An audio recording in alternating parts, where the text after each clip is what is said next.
Welcome back to the Head, Heart, and Boots podcast. I'm Chris. And I'm Brandon. Join us as we wrestle with what it takes to transform ourselves and the businesses we lead. Oh, what'd you think?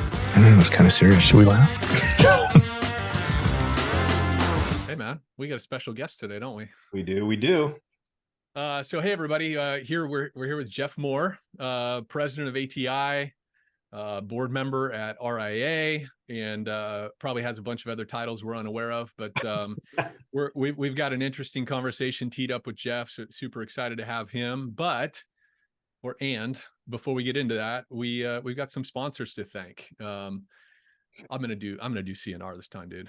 Okay, you got it. All right. So CNR magazine. You guys have heard us talk about them.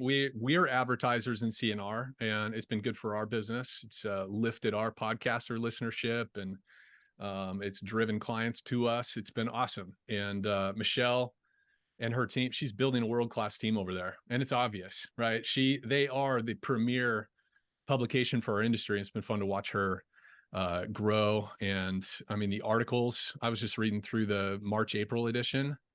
It's like chock full of awesome stuff. And there's an article by yours truly as well. So it was fun seeing. You're not biased. It was fun seeing my name in print. I'm not going to lie. Right. So it's always sort of a fun little thing, but yeah, if you're not a subscriber yet to CNR, I mean, what are you waiting for? Right. I mean, this is the industry journal to know what's going on, hear about all the latest M&A activity. What are the big companies doing? What can we learn from them? Right. It's good stuff. Yeah. Do you read CNR, Jeff? I do. It's funny. I just got the recent article. I was in our corporate office yesterday and we got a box because I make sure all of our managers, project directors, estimators get copies. We're also an advertiser, but honestly, it's the only printed piece that I read in the industry, and I've been reading it for as long as I can remember. So yeah, for those of you that don't subscribe, not only subscribe for yourself, but any of your key employees as well. Yeah, I love that. Spot on. All right, that's good. All right. So Liftify, obviously our boy Zach Garrett over at liftify.com. Listen, all of us are trying to find and leverage any way that we can to increase SEO, to increase that organic search. Any of us doing into the PPC side of things, it's expensive for us to try to lock in certain keywords in most markets. It's really challenging. You're going to spend a lot of money. One of the most powerful tools or resources that we see right now is just Google clamoring for those live, relevant, and active reviews, those 5-star reviews. Tons of organic lift from it. We get a ton of prioritization in the search algorithms with Google because you're getting consistent reviews on a regular basis, and they're fresh and they're new. The struggle we all have, though, is how do you get them consistently? Sometimes the team's focused on it. Sometimes we're not. Sometimes our system's working in our behalf, and sometimes it's not. Liftify.com, completely automated. Their participation rates, they're getting north of 20-25%, which Chris and I have not seen that. Most participation we see is in that single digit. So a 20 or 25% return on engagement is stupid good. And for any of us, if we look at our companies right now, I mean, do the math. You do a few hundred losses in a year. For some of us, it's significantly more than that. You're talking about a ton of 5-star review traffic that's getting generated on a regular basis, and it's completely fire and forget. So liftify.com/floodlight. There's some opportunities there to onboard that system and really take advantage of the organic lift. So yeah, right on. Okay. All right, Jeff Moore. Let's get into this. Brandon and I were talking about what direction we want to take Jeff. I know you've got some things that you want to talk about with the RIA. They are moving and shaking and doing some interesting new things. But before that, I thought, gosh, I'd really love to know a little bit more about you, man. Why, as the president of the company, it'd be interesting, I think, for a lot of us to understand a little bit more about that role as president, because we have a lot of consolidation happening in the industry. We have a lot of CEOs of companies that they've grown 30, 40, 50, 60 employee companies. And then they've been in this M&A run. And now all of a sudden they're involved in a company that's 150, 250, 400 employees. And their roles are shifting. So there's people that are like that president title. I think a lot of people don't know exactly what do you do as a president. So I think it'd be interesting for you to share a little bit about that. But more so, how'd you get into this M&A track? You have other siblings in the business. when did you know that was your path? Did you choose it, or did somebody push you into it? Hey, Jeff, you go do M&A. Like, could you unpack a little bit about your role and how all that came about? Oh, lost your sound there, boss. We got you muted.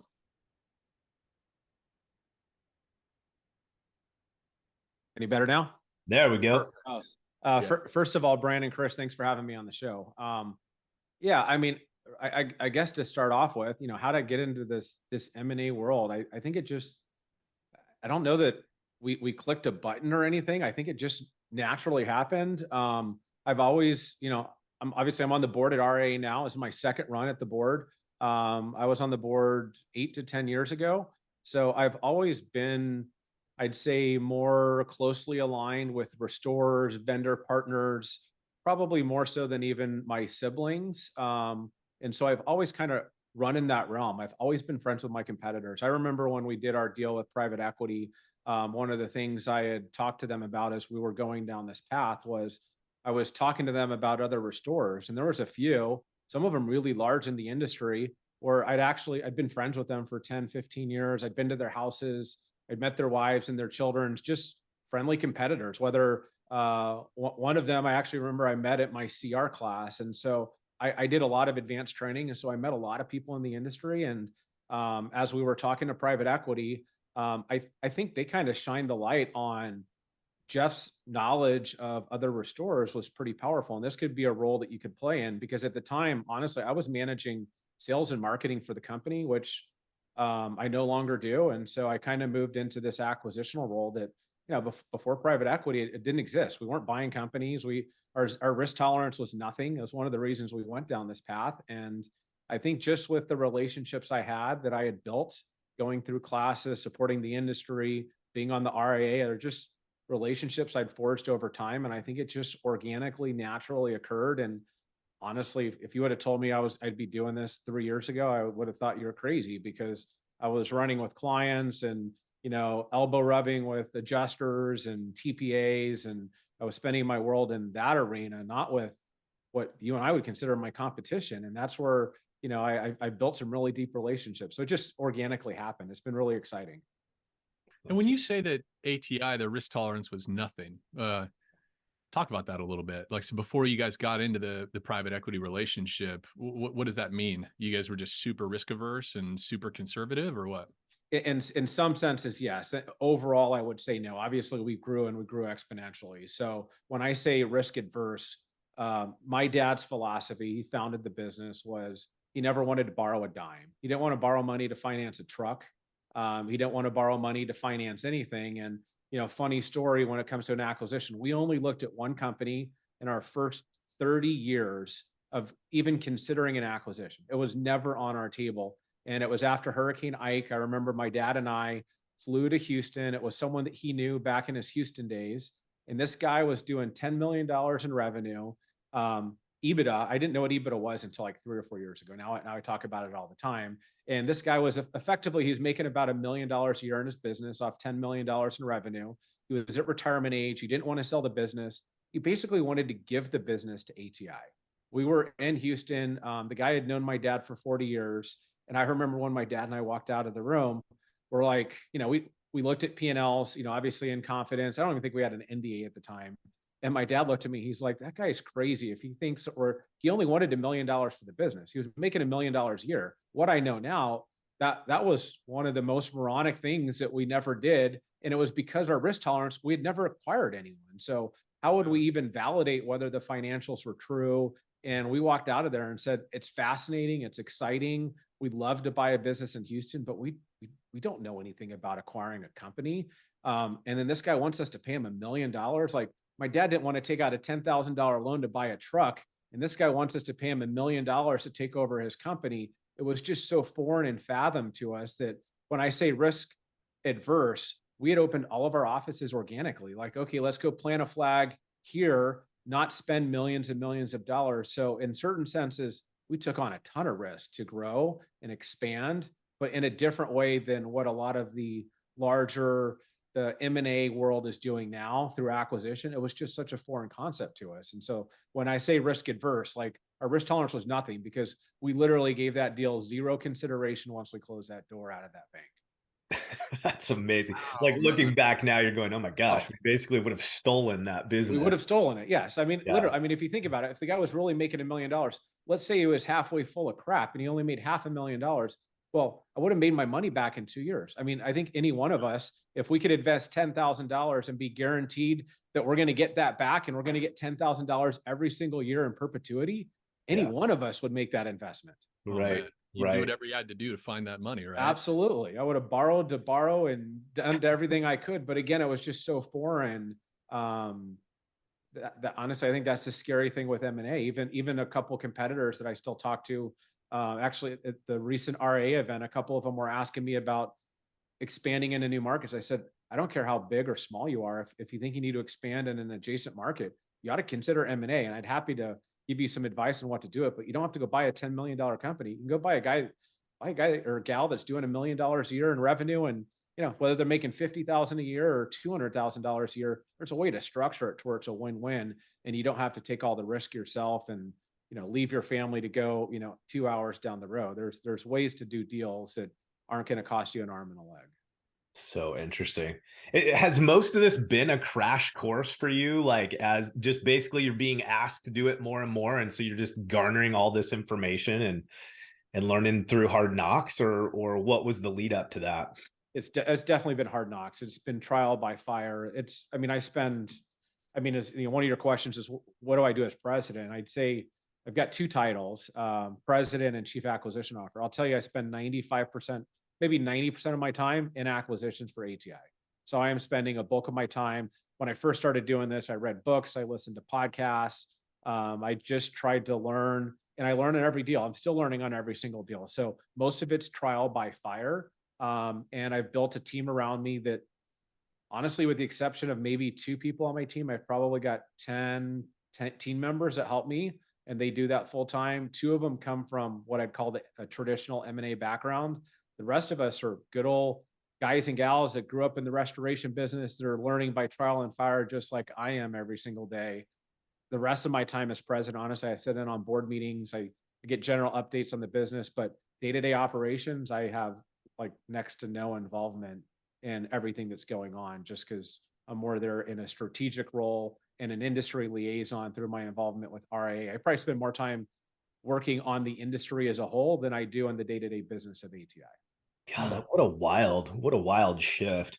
Okay, so I have just a question regarding this whole M&A piece. So you had alluded to that prior to that you were sales and marketing. Is there a little bit of that thrill of the hunt that comes in this M&A piece? Like, what is that? Like, how's that kind of fire you up? Because there's got to be some juices that get firing when you're in that mode. 100%. I would say M&A it's sales. It's sales selling to a different customer. Yes, anyone who's ever been in sales, you're motivated by sales, you're motivated by deals, you're motivated by relationships. I mean, some of the best scores I ever had in sales they're not the easy ones. The easiest sell is not the adjuster who needs me on a job today and randomly got referred to me. It's that adjuster who I know has a big book of business, or it's that restorer that I know we want to be with them. ATI wants them in our family, whether that's in a month or if that's in 5 years. That owner is a good cultural fit. It's got an incredible business, and it's about building that rapport, the relationship, and welcoming them into the family. Because at the end of the day, no different than a customer looking for, to hire you for a restoration job. The timing's got to be right for M&A to work. Most importantly, it's got to be right for them. It also has to be right for you. You have to want to be in that market. But getting over that hurdle, it's really that mental hurdle. I mean, it took my family. We had no intention of ever doing a deal with anyone. And it literally, we got an unsolicited offer that my dad went to lunch with a neighbor. I mean, that's how this all happened. And the guy made my dad an offer. My dad thought he was going to lunch with the neighbor, and he didn't realize he was a private equity guy. And they had an hour lunch, and this guy sent my dad an offer. And that's how it all started. And it took us from, Dad called an emergency meeting later that week, because it got my mom and dad's attention. And it took us 18 months from that offer to decide if this is a road we'd ever consider going down, because we were so against it for so many years. The mental part is probably the hardest part in the journey for any owner going through a process of what's best for me, what's best for my kids, what's best for my employees and my customers. And some of those answers aren't always the same. What's best for your employees may not be what's best for you as an owner, may not be what's best for your employees, your customers. And you've got to look at it holistically and take a step back and say, what's best for the business? Ultimately, I've got to put that above all other needs. And that's what should be driving your decision, because you can't grow the business anymore. Or you don't love what you do. You probably shouldn't continue to run it, because if you don't have an exit plan, you really have to love what you do first and foremost. There's so many things we can do as entrepreneurs and CEOs. But if you don't have that fire in your belly, that's when you know it's time. Oh man. Yeah. This is not a easy business to forge. So I think unless you're passionate, I mean, it just gets very difficult for you to face the challenges, I think, in front of most businesses in our industry if you're not excited about it. Jeff, I got a question for you. How's M&A changed ATI? Because you kind of quipped that I didn't know how to read a P&L until 4 years ago. Which is super relatable. I think probably a lot of people listening, but how did it fundamentally change ATI's internal process and financial acumen and all that kind of stuff over the last several years? So it's been so much more than I ever could have hoped for. We are a better run operational business. Before private equity, my family cared about the top line. We never cared about the bottom line. At the end of the day, as an owner, once you realize that you're chasing bottom line growth, I used an example this morning with a team member, and I said there was years at ATI where all we cared about was top line. We never cared about the bottom line because we always knew that would catch up eventually. And you could go from a year doing, say, 100 million in revenue and grow by 32%. We'd be excited. We did $132 million, but we may have only made an extra $1 million in profit doing $30 million in revenue because we extended resources. We took our cash and our capital. So growing smart is something that we've been able to do through this venture. And I use that example in Houston where we didn't go out and acquire that company. So I've got 4 kids. Both of my brothers have 3 and 4 kids. So my dad's got 11 grandkids. I've been traveling at a minimum every other week for as long as I can recall, 15 or 20 years. I don't want to travel anymore. And we got to the point to where I don't have a bunch of employees. There's a few that travel every week, but we don't have 100 people that want to go travel every other week. And to grow organically into greenfield locations and markets we're not in, that's what it requires. And so leveraging capital, resources, financing, and then being able to have business in the door day one versus going to a new market. And honestly, a lot of it's hope and wishing and praying that you're going to be successful, that you're going to hire the right person. Almost every market we went into, guys, I didn't care how big we were at the time or how small we were. No one knew who the hell ATI was. And that's no different for any restorer going into a new market. It's different if you're going 60 miles away. You're going to have some sort of brand awareness, reputation. But if you're going to the next state, I mean, I remember when I moved to Phoenix, no one in Phoenix had ever heard of ATI. And we were one of the largest players in the West Coast, but 95% of the people in Phoenix had no freaking clue who we are.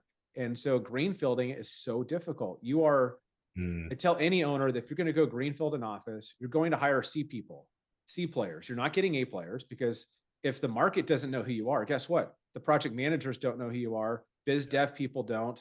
And they're just going to say, well, you're going to be like ABC that came in here from another state and you guys are going to be out of business in 2 years. And I don't want to go leave my job with a reputable, whether I'm with a big restorer or a local restorer, to come work for some fly by night that I've never heard of. And we still go into markets even through acquisitions. There's a lot of people that have never heard of us, and we're a pretty good sized company, but I would say that's true for all restorers. If you're in a little tiny market, you only know your market and you don't pay attention. If you're not going to the RIA, you're not involved in the industry, and you're working in Nebraska, you know what's going on in Lincoln, Nebraska. But if ATI and BMS and First On, if none of the big guys are there, you're not paying attention to M&A. They're not playing in my space. It hasn't been relevant to me. I don't know coworkers or a former employee that's been acquired by a company, and this M&A stuff's all foreign, and I'm not paying attention to it because it's not relevant to my world. It's hard to imagine that the ATI at this point is not heard of in some areas still, but I mean, it's true, right? It's Like you've 100% accurate. so crazy to me. All right, so I'm just thinking in my mind, like as you're talking about these experiences, as you're talking about, I mean, you used the reference that for 30 years there was no, M&A strategy in place. So I'm thinking, oh my gosh, this company's been around for so long. And this is hard to narrow it down, but if you had to identify like one trait, character trait, or skill set that you feel like you've had to really establish to start experiencing the level of success that you are now, what would you think that is? What was that one thing that you feel like has really been a powerful part of your development and leadership and success in business? I think there's two things I would probably relate that to. First of all, as the founding family members of ATI, there's only so much you can do yourself. Like you're talking 1/100th of 1%. So you have to have really good, talented people in especially leadership roles. You want to hire people, and a lot of managers in our organization and others are scared to hire people that are better than themselves. But you need to hire, retain, and keep really talented people. Because unfortunately, the end of the day, there's 15,000 of us doing restoration, and minus a few variables. At the end of the day, a customer that has a flood, irrespective of who's doing the job, the baseboard's going to be reinstalled, the drywall is going to go up. ATI is not putting up any better half-inch drywall than anyone else. Right. The only way to differentiate yourself is to communicate better, maybe do it faster, and have really happy people. So I think first and foremost, it comes down to people. And I'd say the skill set that I think the family has in the business, if you're looking to grow, you have to be willing to change and realize that what you did last year may be a terrible idea this year. Definitely what you did 5 years ago. If that's your strategy to continue to grow, what worked 5 years ago sure as heck isn't going to work today, because we are not the same company we were. And so you've got to realize that person, even the people next to you, I'll give you a great example that, when we opened our Denver market, the person, our probably biggest glowing success story, we did 10 million in revenue in our first full 12 months in a market we'd never been in before. Wow. But the person that opened that office was not the right person to run the office once we got it to 12 or 15 million dollars. It's a different leader. That person's still with us at this time, but I needed a hunter. I didn't need a gatherer. I needed someone that was afraid to knock on any door to tell everyone in Denver that we're coming to town and we're the new best thing in town. But once we had 35 full-time employees, wasn't necessarily the best leader or people leader or motivational person. We put them back into a sales role. So making sure you've got the right talent in the seat in the bus at the right time. And it wasn't, gosh, old school ATI, we may have just parted ways with the person. That person is a top 10 producer in the entire organization, but we outgrew his leadership skills. But he was great. If I wanted to go open a new office in any new market, I'd take him in a heartbeat. I'd have him go build it up for the first 2 years and then have someone else take it over, because that guy's a type of personality. He does not like, and I'll tell you, I'm the same. I got the same personality. I don't like getting bogged down into the day-to-day minutia, and neither did this person. And once he was dealing with people calling in sick and, I can't come into work today, and didn't understand that, he wasn't the greatest leader. And so making sure who you need today may not be who you need in 5 years. And you have to really reinvent yourself every 3 to 4 years, not only personally, but professionally. Yeah. I mean, like looking back now, I hear like that whole reinventing yourself every 3 to 4 years. I mean, I think somebody in your position looking back now, it's like, oh, well, yeah, right. Like, obviously that was the right move. But how did you stay in that mindset as you were journeying down and making those changes? Because it seems like it's so difficult for people to openly admit, I'm currently at the outer edge of my experience or skill set, and either I need to evolve or as you say, I need to bring in someone to help shore up this weakness. But it feels like that's so difficult for people to admit to, which sometimes I fully understand and at times I don't. But what did you do to kind of remind yourself, okay, it's time for me to transition through some changes. It's time to evolve again and be prepared for this next shift? I think two things. One, you need to have good outside advisors. So along the way, we've had we had an informal board of advisors. They weren't a board of directors. So we had outsiders that, we paid a fee once a quarter to come in, and none of them had restoration experience. And we would report out to them financials, where we're going, why we're going, and they would challenge the status quo. And I think other people within your organization, you always need to be looking and soaking up ideas. All companies, your employees have incredible ideas, but if you're not open to them, you're not willing to do it, you're not willing to change, you're not willing to bring someone in. Every owner will have that day where maybe the business needs a new leader, needs a new manager. That may or may not be you. And ultimately, again, that fire in your belly, maybe bringing someone in from outside. I shared a story the other day where we have an outside CEO. And so we brought in private equity. My dad's 68, going on 69 this year. And private equity said, at some point, guys, we need a transition. Dad's not going to be running the company as a CEO at 74 years old. So Jeff Ryan, do you guys want to be CEO? And those are some really difficult internal family discussions. Like, do I want to run ATI? At that point, we were $380 million in revenue, and we wanted to get to $1 billion. And my brother and I, we seriously considered it and said, can we do it? Yeah, we think so. But do I want to bet on I think so, or do I want to bet on someone that's done it before? And I remember asking our private equity, once we decided that we weren't going to take on that role, we wanted to do what we loved. We wanted to find that passion in our belly. Not that we lost it, but I love work, honestly, guys, 5 times more than I ever did before private equity, because I found my mojo. I didn't even realize I didn't have my mojo, but I found it more doing what I love now. And so hiring in an outside CEO was the best thing for the company. Could me or my brother have done it? Could we have gotten to $1 billion? Yeah, maybe, but we'd never managed. I mean, the guy we hired at one point was managing 30,000 employees. He was managing a multi-billion-dollar P&L. Basically, every day that we were at ATI at that time, every day we were doing more revenue than we'd ever managed before. And so at some point we realized that, yeah, can we do this in the future if we want to? I think if we have a good mentor, at some point our CEO now, I don't know, he's probably in his mid-50s. So he's got a good 10 years left. If we want to be the CEO at some point, now we've got a mentor, we've got someone that's doing it. If we want to take a step into that seat in the future, I think we'll be better equipped to do so. But you're not always the best person to run the business operationally, leader-wise, sales-wise. And again, put the business first. Ask your employees. It's incredible. They will share with you. If you give them permission to be brutally honest, they will tell you where you're strong and where you're weak, and what do I need to do to continue to grow the company. And they will share, but you have to respect their opinion as well and be open.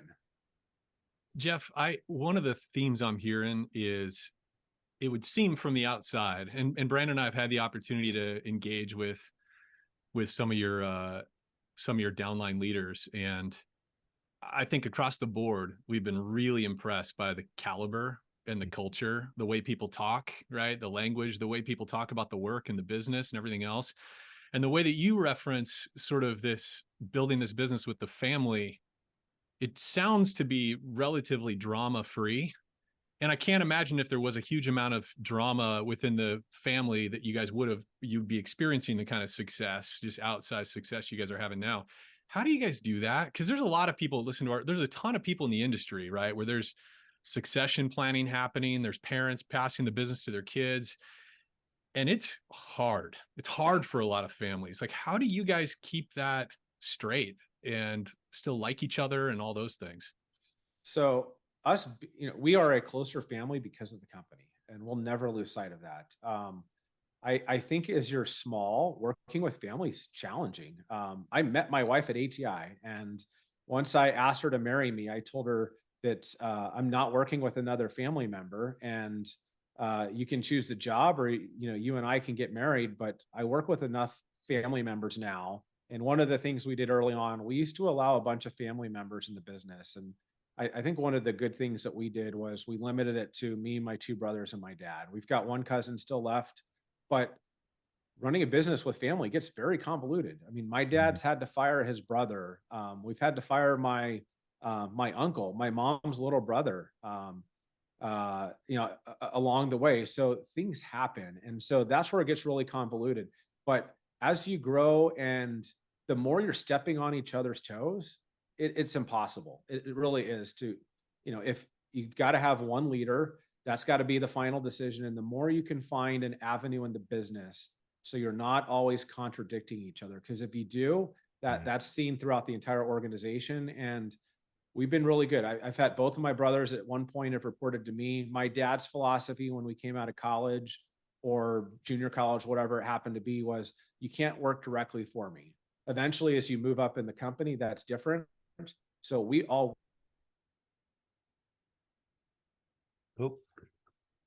We little connection blip there. I'll give it a second here. See if we get him back.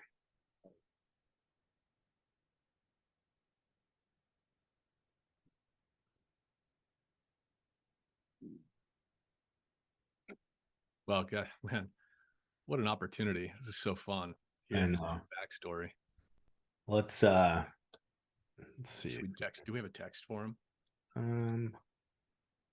don't know if I do. Let me hit. I'm making a note on the time signature. Okay. They're totally fine. Okay, so we had a little bit of a blip there, but you were kind of centering in, Jeff, like on these kind of like key decisions that you guys had to make as a family to have a family operated business and have fellow family members in the chain of command. What did you guys establish as a way to do that in a really healthy manner? So we created some policies that you first got to ask yourself, who do you want to work in the business? Not just today, but 5 years, 10 years down the road. Do you want to be surrounded by all of your family members? That works for some. That didn't work for us because, this was a business that was created out of my dad just growing up in the industry.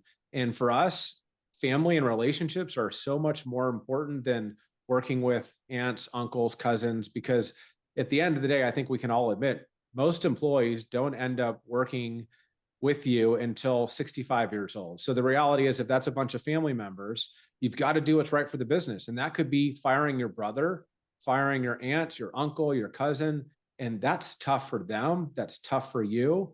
And it's tough for your employees, because no matter how much you don't favor your own employees or your family members, it's always perceived. Yeah. And I'll say it's not just our family members, it's managing other people, or say someone that's managing my Seattle office and him hiring his son to work in the Seattle office. We've got a policy that says no one can work for another family member. I have no problem hiring that person's son to work in Seattle, but there needs to be another layer of management. And if for some reason that person wants to be an estimator, they'll never be able to work in Seattle as long as their dad's running that office. They can go transfer to another location, be your own person, but that also creates animosity amongst employees, saying, again, even if that manager is not providing differentiated service or management, maybe they're giving the worst jobs in the office and they're giving nothing. But some employees are going to interpret that, and their opinion is, I'll never have a chance here because the son of my manager is getting the cherry picked jobs, even if the reality is it's not. And so making sure you're making those strategic decisions, even if you've only got a couple of employees, like, do I really want to answer that question? If my brother asked me for a job in 2 years, do I really want to work with my brother? Because if you don't, hey, I've got a policy that says I can't hire family members. Like hiring your blood relatives, that's a whole different story. Your children, but if you don't want to get convoluted, that comes with other complexities, not just for you, but your employees. Yeah, I think you keyed in on something important there, is managing the perception aspect just as, just as aggressively as the actual whatever experience that we may have. That perception piece is just so massive. It is. Well, Jeff, it's been super interesting to have you kind of pull back the curtain a little bit and share. Talk to us about what's going on with RIA, because when we chatted previously, you had that prior run 8 or so years ago. What compelled you to come back on the board, and what are you seeing? Like what's RIA up to? So like I said, I was on the board 8 to 10 years ago. It wasn't the best experience. Honestly, I didn't even finish my term. I joined it after going to some advanced designations because I wanted to make an impact. And honestly, I felt with the board at the time, I didn't feel like they were more self-serving. I don't know that we were trying to inspirationally change the industry for all restorers. I felt like it was a quote unquote a good old boys. And that's not why I joined it. I was the youngest person on the board, may have been one of the youngest persons ever on the board at that time. And I just didn't feel like I can make an impact. And so I didn't finish my term. Fast forward, COVID, Mark Springer, AGA, Ed Cross. I kind of got, I probably went to a couple conferences in that 8-year gap. I was checked out. I felt like RA wasn't the trade association that we needed. Through AGA, Ed Cross, Mark Springer, Katie Smith, all of the great leaders that have been there and are there now, I finally felt like they were doing something that was impacting the lives of all restorers, the big guys, the small guys. AGA, I remember Ed Cross calling me when they formulated that, and he wanted me to be on the AGA task force. And I was just like, no, I don't know Ed. And, after seeing what they did for about 12 months and actually making an impact on all restorers, even those that aren't in the RIA, like they are with their white papers and the talent that we have on the board and tackling those issues and those subjects that as individual restorers, even at our size at ATI, there's a lot of these subjects ATI cannot tackle on their own. ServPro, Belfor can't tackle on their own. But as a collective industry, if we are all truly restorers, you are only as good as your trade association. And when the trade association, I remember probably the most powerful call I had, I realized that like out of the top 20 restorers, only like 3 of us were members of RIA, which this was 2 to 3 years ago. Pretty reflective of the industry itself. Like, how are we really going to move the mountain here for Restoration Mountain if 17 of the 20 largest restorers aren't involved and aren't participating? And I remember Mark Springer and I set out, we reached out to every CEO of all of those restorers. We got them all in a call. The RIA did a pitch to the 20 largest restorers. And I can truly say, I think it's either 18 or 19 of those 20 are active, willing participants in the RIA, which just shows you the amount of progress that we have made. Because at the end of the day, the top 20 restorers make up certainly a huge chunk of revenue, but it's a lot smaller than you think. I think the 20 largest restorers makes up like 20% of the industry, but it's only 20%. But that's the easiest 20% to win over, because if I can win over 20 people, it's a heck of a lot easier than winning over 15,000 individual restorers. And the fact that the big guys and the large, whether franchise, non-franchise, believed in what we're doing, not only for the organization, but for the individual franchise owners, it really represents the day-to-day restorer. We are making an impact, and we're tackling things like overhead and profit. We've moved the needle with Exactware. We're challenging things with NextGear and CoreLogic to make sure that viable estimating platform is long-term is viable for us as restorers. There's more carriers going there, and we're tackling these things like construction pricing. At one point, there was a carrier in the country that was forcing us as restorers to use construction pricing, which is effectively, if you were to go out and build 800 homes, track homes, that's what that price list was intended for. That's why Veris created it. But you had carriers that were mandating us as restorers on $10,000 construction jobs where the margins and the top line item is discounted by like 40%. We can't survive. The insurance companies think we're making money hand over foot, but the margins are incredible, but the cost to run a restore is incredibly high and so much higher than the industry thinks. Yeah. And so by having amazing talent at the board level, we can tackle these things that make an impact in all restorers' lives. And once you're doing that, I've got all the passion in the world. I just came off a 10-day vacation, and I think I sent 2 or 3 emails related to ATI. I spent probably 25 hours the last 10 days on my vacation with just my wife and I working on RIA stuff. That's how passionate I am about the mission, about what we're doing. I want to impact people's bottom lines. I want to impact carriers, I think in the future, for us to be successful, we need the carriers to pay attention to what the heck we're doing. I want the largest carrier, I guess it's probably State Farm. I want State Farm in I don't know if it's 5 years or 10 years down the road. I want RA to be so powerful that State Farm is coming to RA. Hey, we're thinking about doing X.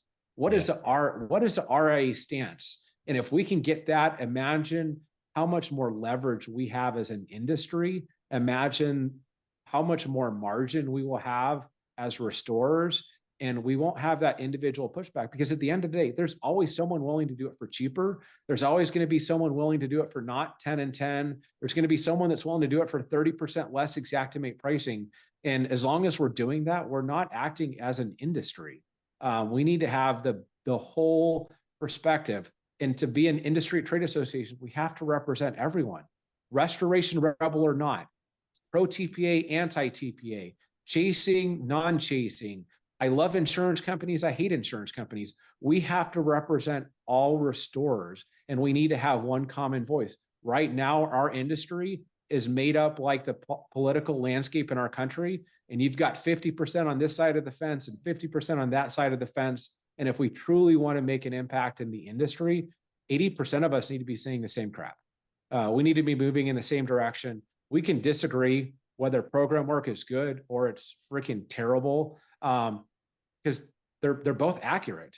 But as an industry, the reality is 50% of all restorers are on the contractor connection program.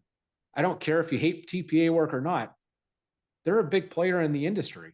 Now, you can be on either side of the fence, but we've got to play nice with someone that's feeding, it's a major client to 50% of our industry, whether you like it or not. That is the reality. And we have to represent both sides of that fence. We got to toe the line. The board needs to be representative of 50% of each side of that fence to be an effective trade association.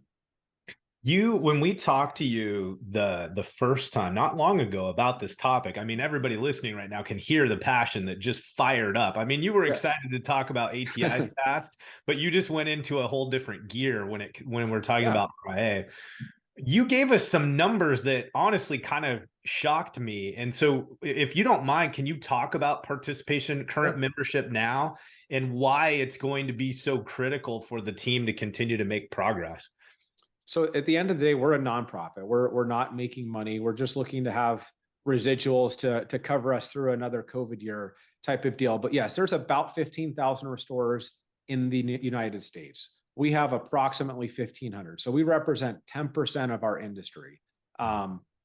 That's honestly, I speak my mind. Sometimes the board doesn't like it. That's pathetic from Jeff Moore's opinion. How can we represent our association?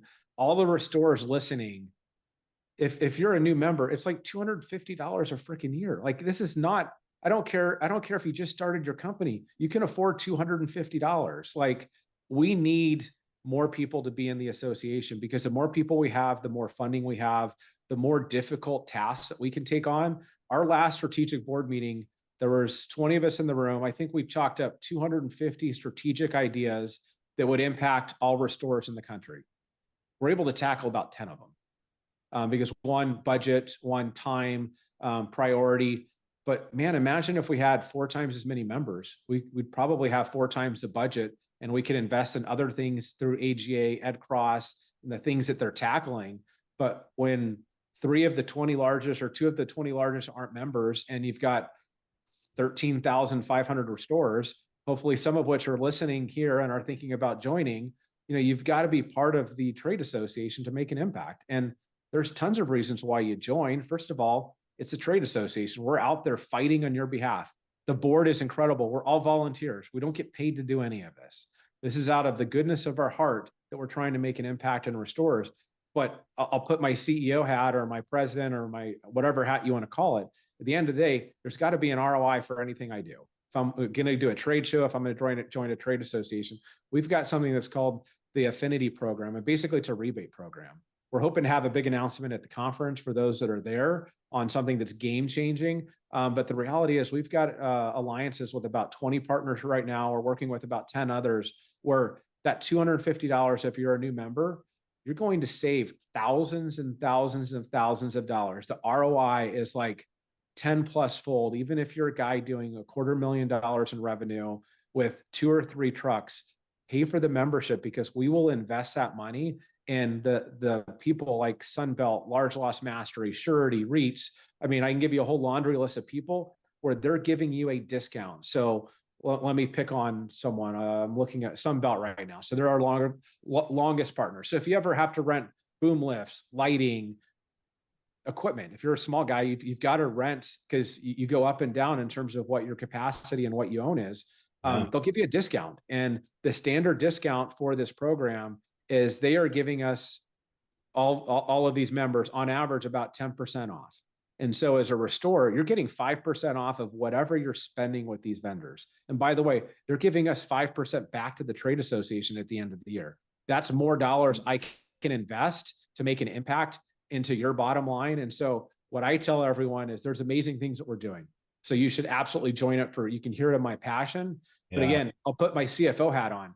Don't join anything unless there's an ROI, because I'm telling you right now, if you use any one of these vendors, the ROI is going to be tenfold of what new membership costs. There's advanced designation. Again, employees, what built ATI was the amazing employees. You've got to invest in your staff. They've got effectively the master's degree.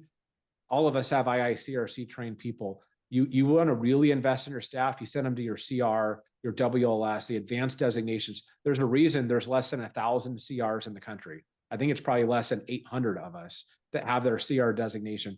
Imagine the leverage you have on an employee that you've invested and they're receiving number 801 CR advanced designation versus you're one of 100,000 people that are WRT certified. You've now invested in that person's future, and hopefully they're going to interpret that and not leave and go jump ship for $2,500 more in salary from another competitor. But the conference is coming up April 26th to 28th in Orlando. Come hear from the heads of the 4 largest TPAs. Come hear from the president of Verisk. As restorers, what do we like to complain about the most? Pricing sucks. Guys, pricing will never be good enough. We'll never make enough money compared to what I think the insurance company thinks that we're making. Pricing can always be improved upon. We've got the president of the estimating platform at Verisk coming. We've got the Jesse over at CoreLogic coming, speaking to us. If you want to find out what's going on in the industry, you need to come to the conference. And if you can't afford to fly to Orlando because you're a small guy, totally fine. Live stream it. Yeah. You can still get the educational quality. You're going to miss out on the individual interactions. You're not going to meet all the vendors. You're not going to see the incredible sponsors that you guys talked about today and all the other incredible vendors. It's an opportunity to meet your peers. And that is where you learn. You learn from talking to other restorers, preferably in markets that you're not in, because you don't want to trade secrets with the guy next door. But I have no problem doing that with a guy out of Florida if I'm in Seattle, and all of a sudden you're building friendships. And that's part of what led me back to RA and into this M&A landscape, was putting myself out there and always wanting to reinvent ATI and reinvent myself. I walked the trade show floor like everyone else. ATI doesn't have things. We don't have everything figured out, guys. We're still learning new products. We're still learning. One of your sponsors today, you'll have to name drop the name, but the one doing the Google ads, we still haven't figured out how to do Google, guys, and we're ATI. So I don't know that anyone in the industry has figured it out, but I'd love to meet with that guy when I'm in Orlando. If hopefully he's got a booth and I can come by and say hi, because we don't have it all figured out. I don't think anyone does. Yeah. I will now formally make that intro, and I guarantee you he's going to hear this and go, I can't wait. One of the things that kind of comes to mind, I know, Chris, you probably have a few thoughts too. So guys, I just kind of want to set the stage for those of you listening. Most of you, if you haven't heard of ATI, I'd be shocked. Most of you know roughly kind of the size and scale this business has been on a tear creating.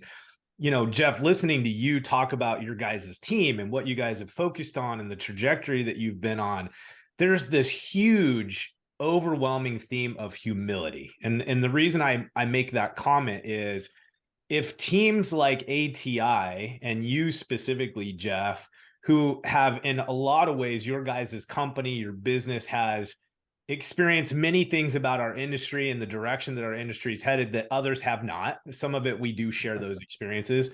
But my point is, if a team like ATI is prioritizing their membership and their participation with this specific industry group, with this trade, group, then I just think it makes all of us need to just pause for a second and say, then how much more value is there in my voice to be a participant in a group this size? Because I don't carry the weight. Like ATI, whether you like it or not, there's some weight that you guys wield by your sheer size. Yeah. All of us, the rest of us, we don't have anywhere near that toolkit to deploy to protect ourselves, to advance our, our position within the industry and to protect the industry long term. And so I guess I'm kind of just jumping in behind you and saying, if a guy like you is making this a priority, I feel like it's important for the rest of us to at least think about it, because clearly if we can unify our voice, it's going to change the experiences that we all have. And if we're honest, there's a lot about our industry that's not great right now. There's a lot of challenges and a lot of things that are not in aligned with our, with our best interest. And the only way to probably make ground on that is we've got to be speaking a common language. And it seems like RIA can be that platform for us to begin unifying our voices behind. It's the best voice that's going to get the attention of the industry. Industry meaning estimating platforms, the two major platforms out there, and directly from the carriers. That's the voice that we have to bridge, but we need more people to join. And honestly, the smaller guys, even more reason to join. There's a reason we dropped our membership to a couple $100 from what it was before, because we want the guy, I want my employee who just gave notice. I've got one in mind who just gave notice, he's been with me forever, and he's going to go start his own thing. I want him to join. Even though he doesn't have a lick of revenue, he just gave notice, he's still employed with ATI. I wish him the most success in the world, but I want him to join RA for $250. I know he can, and that's going to make a difference. And hopefully not only him, but all of his future employees. So it's affordable for everyone, but you have to invest in yourself and your company. Otherwise, you're never reinventing yourself. Like I said earlier, every 3 to 5 years, forget that. You can't spend $250 to make your company better and to invest in the industry and your employees. You're never going to grow. 100%. 100%. That's a good thing to end on, man. One last question for you as we close this out, though. Favorite book or podcast that you found to better understand the mergers and acquisitions stuff that's going on in our industry? Do you have a for those people that are either thinking about working with a PE company owners, or just somebody that wants to understand it better? What resources would you recommend? So specifically for M&A, there's nothing that comes to mind. I would say for business in general, my favorite author is Patrick Lencioni. And he writes all kinds of, I don't think he's got an M&A book, but it's, I've read all of he's got 10 or 12 business publications. He's an incredible author, talks about things from, building teams and culture to death by meeting, not to have meetings, to have meetings. They've got to have purpose. So I think from a practical perspective, that ATI actually has a book we're hoping to launch at the RIA. Hopefully it's done in time, but it's actually on M&A. This is not a plug. We're actually going to sell it on Amazon, but for the right people, we're also going to be giving it away. We interviewed, 20 to 30, I call it figureheads in the industry, plus the first 5 owners that we did deals with. And it talks about the trials and tribulations. And I'll tell you, the biggest thing I learned was the mental hurdle, having gone through it personally and then having interviewed people and having it professionally written. That is the biggest struggle, is making the mental decision, telling the employees. I'll tell you, if you're thinking about going down the M&A path, do your homework, talk to as many people as possible. If you've selected someone to sell your business to, make sure you talk to not an owner, talk to as many or every owner they've ever acquired, because that's where you're going to get the answers. It's no different than, hiring an employee and they've got 3 references on there. You know what's more important? It's actually calling the people that aren't on the reference list. It's looking them up on LinkedIn and say, oh, this employee worked with them 7 years ago. That reference is so much more powerful, because if they already listed them as a reference, you already know they're going to give you great things. But how are they going to treat you after they've acquired the business? Most importantly, how are they going to treat your employees? Are they going to keep them all? Are they going to let a third of them go within the first 30 days? Because there's different MOs for everyone out there making acquisitions, and you've got to make sure you know what you're getting yourself into. That's great.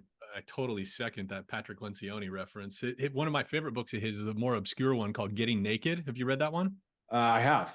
He's like a turnaround. They're like a turnaround consulting firm. It's very interesting. I was like, oh, this is very applicable in a lot of ways. Well, Jeff, this has been really fun, man. I think I think what I've really enjoyed about the conversation is just your candor. Yeah, like I feel like it's really refreshing, right, to talk with an industry leader and just how humble and open you've been. So really appreciate it, man. It's been fun. Look forward to a future chat. But thanks for joining us today. Yeah, I want to end on one thing. I think I may have said the dates wrong, but the RA conference is April 24th to 26th at Rose and Shingle Creek, which is in Orlando, Florida. I think I said the date that was wrong earlier. Right on. Floodlight will be there, and possibility that Head, Heart, and Boots will be broadcasting live from RAA conference as well. So anyways, yeah, if you haven't signed up, go do it. Yeah, let's get it. We'll see you guys there.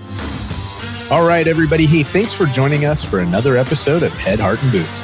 And if you're enjoying the show, or you love this episode, please hit subscribe, write us a review, or share this episode with a friend. Share it on LinkedIn, share it via text, whatever. It all helps. Thanks for listening.